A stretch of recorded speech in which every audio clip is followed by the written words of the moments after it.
How to fix outgoing calls don't ring on iPhone. Here are a few troubleshooting steps to solve the issue. Let's start with checking internet connection.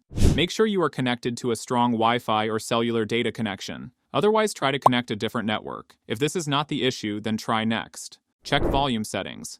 Swipe down from the top right corner to open the control center.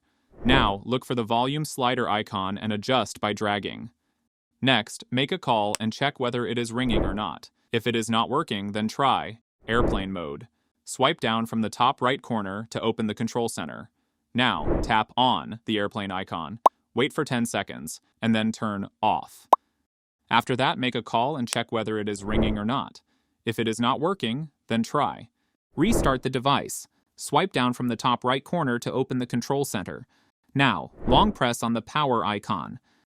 Next, swipe the slider to the right side to power off the device. Then, press the side button, and the device will restart shortly.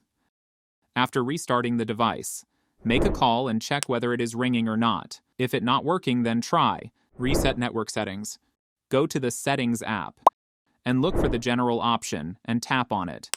Now scroll down to find the Transfer and Reset iPhone option and click on it. Next, look at the bottom, tap on the Reset option. Multiple options will pop up and click on Reset Network Settings. A pop-up will appear, and tap on Reset Network Settings to confirm. Now, make a call and check whether it is ringing or not. Still, if it is not working, then try. Contact carrier support. After trying all the above steps and still the issue is not fixed, visit the carrier support store to fix the issue, and that's it.